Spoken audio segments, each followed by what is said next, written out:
বন্ধুরা, তোমরা কেমন আছো? আবারও চলে আইছি তোমাদের সাথে গল্প করার লেগে।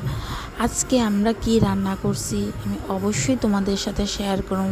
তার আগে কই, আমরা মেয়েদের বড় কষ্টের দিন, যখন ঘরে কি আছে না আছে সব কিছু দিয়া মিলাইয়া সেরা রেসিপি বানাইতে লাগে, তাও আবার সবার পছন্দ মতন। তো আজকে আমি প্রথমেই চিন্তা করলাম কি রান্ধি করিয়া দেখলাম ঘরের মধ্যে আছে না নুনা ইলিশ আছে। নুনা ইলিশের বড়া বানাইতে অনেক সময় সাপেক্ষ দরকার।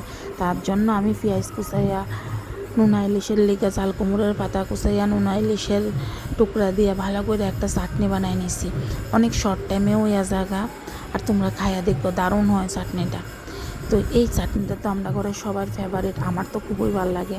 তারপর বানাইছি কাঁচা কলা আসলো, কাঁচা কলা দিয়া সেটা ডিম বাইঙ্গা পেঁয়াজ কাঁচা লঙ্কা দিয়া ভালো করে মাইকা বড়াটি বানাইতেছি খুবই ভালো হইতেছে।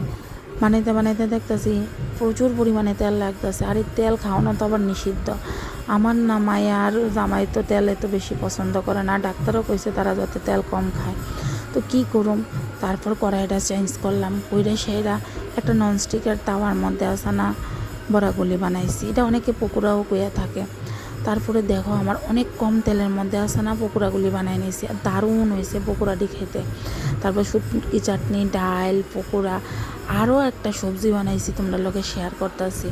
বানাইছি ঘরের মধ্যে আছে না যা যা আছে না সবজি আসলো সব কিছু লইয়ে সেটা সয়াবিন দিয়ে সেটা একটা নিরামিষ সবজি বানাইছি। আর দারুণ হয় এই ধরনের নিরামিষ সবজি খাইতে। যদিও সবজিটা একটু জোলা বানাইছি আমি, এটা রুটি দিয়েও খাইতে পারবা, ভাত দিয়েও খাইতে পারবা। এই আসলো আমার আজকের রেসিপি।